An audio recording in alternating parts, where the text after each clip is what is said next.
Hello बच्चों, आज हम लोग शिमला कॉन्फ्रेंस पढ़ेंगे। लगातार भारत छोड़ो आंदोलन के बाद जो गतिरोध भारत में प्रारंभ हो गया था, जो प्रॉब्लम्स आ रही थी लगातार, जो ब्रिटिशर्स कोशिश कर रहे थे, लेकिन वो कोशिशें जो थी वो भारतीयों को पसंद नहीं आ रही थी और रिजेक्शन हो रहा था भारतीयों की तरफ से, क्योंकि मतैक्य नहीं हो पा रहा था, किसी भी चीज़ पे यूनिफॉर्म मैंडेट नहीं बन पा रहा था। ये जो सारी परेशानियां और गतिरोध का समय था, उसी समय शिमला कॉन्फ्रेंस भी हुआ। और शिमला कॉन्फ्रेंस वेवल की जो उस समय के गवर्नर जनरल थे, उनकी कुछ प्लानिंग्स थी, उनकी कुछ प्रस्ताव थे, उसके आधार पर एक मत बनाने के लिए शिमला में एक कॉन्फ्रेंस करी गई थी। तो इसको हम लोग थोड़ा सा डिटेल में देख लेते हैं। बच्चों, Shimla conference, this conference was continued from 25th of June 1945 to 24 July 1945. It was the very crucial time। 1945 से द्वितीय विश्व युद्ध ख़त्म हो चुका है और ख़त्म हो रहा है, कुछ जगह हो चुका है। और जो गतिरोध था भारतीयों के बीच में, उसको करने के लिए ये कॉन्फ्रेंस की गई थी। In October 1943 Lord Wavell came in India in place of Lord Linlithgow as a viceroy. Lord Linlithgow की जगह पे लॉर्ड वेवल गवर्नर जनरल बन के आया और Wavell's planning was put on the conference of Shimla. उसका ये था कि शिमला की एक कॉन्फ्रेंस की जाए जिसमें उसके कुछ प्रोविजंस रखे जाएं। And what were the provisions? Some provisions are as follows.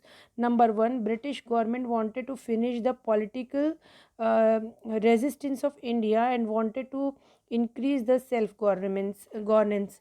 तो सबसे पहली चीज़ जो संवैधानिक गतिरोध की स्थिति, भारत में राजनीति को संवैधानिक गतिरोध की स्थिति है, उसको ख़त्म करा जाए और स्वायत्त सरकार के लिए प्रोग्रेस की जाए। Number two, executive council of viceroy would be include all the Indians as a member. उनका ये कहना था कि काउंसिल में वाइसराय के अतिरिक्त और एक मेंबर और था, उसके अतिरिक्त जितने भी काउंसिल के सदस्य होंगे वो सब भारतीय हों, ऐसा तय किया जाए। तीसरा, members of executive council would be same as Hindu and Muslim. जो जो भी संख्या होगी उसमें बराबर बराबर हिंदू और मुस्लिम लोग हों, ऐसा भी उन्होंने कहा। One high commissioner would appoint for the Indian to take care of Indians. एक हाई कमिश्नर या उच्चायुक्त की नियुक्ति जो है भारतीयों की देखभाल के लिए की जाए। Power secretary of India would be limited. और भारत सचिव की जो शक्तियां हैं वो कम कर दी जाएं, सीमित कर दी जाए। For above provisions, a conference was called in Shimla where Congress, Muslim League, Sikh, Dalit and some European participated there।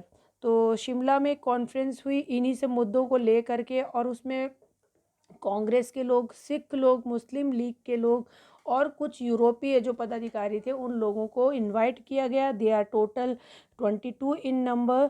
From Congress, Maulana Abul Kalam Azad participated, who was the president at that time. Maulana Abul Kalam आज़ाद जो उस समय कांग्रेस के अध्यक्ष भी थे, उन्होंने इसमें पार्टिसिपेट किया। Main purpose of the conference was to makes central executive council and member were elected and belong to the every category। जो सबसे मूल उद्देश्य था, जो हम लोगों ने अभी सारे प्रोविजंस पढ़े, उसमें सबसे मेन पर्पस या मेन उद्देश्य था वो ये था कि जो सेंट्रल एग्जीक्यूटिव काउंसिल मतलब गवर्नर जनरल एंड काउंसिल जो बनेगी, उस काउंसिल में जो इलेक्ट करके आए या चुनाव होकर निर्वाचित लोग आए वो हर कैटेगरी से आए। हर कैटेगरी से मतलब था हिंदू, मुस्लिम, सिख, दलित, मतलब वो सेपरेट इलेक्टोरेट वाला जो चीज़ था उसको एक्सटेंड करते चले जा रहे हैं ये लोग।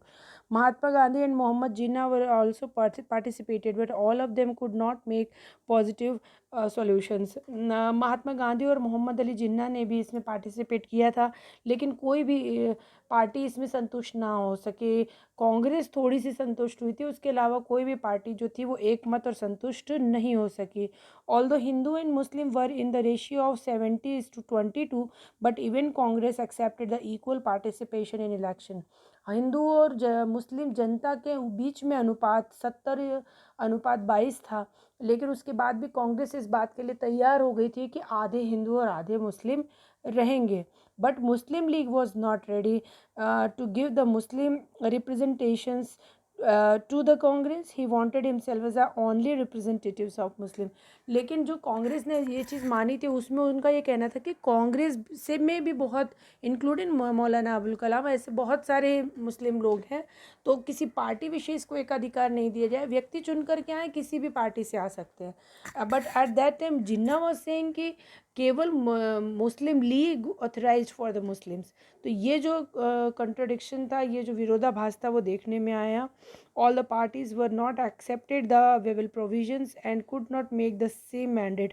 और इसी कारण से जितनी भी पार्टीज़ आई थी जो दूसरी भी अन्य थी, सिख और यूरोपियंस एंड ऑल दैट, ये भी एक मत नहीं हो पाए. एक माइनॉरिटीज़ वो दलित वाली भी थी, कोई भी वेवेल की योजना में एक पद नहीं हो पाया. थोड़ी बहुत सहर्षता कांग्रेस ने करी थी.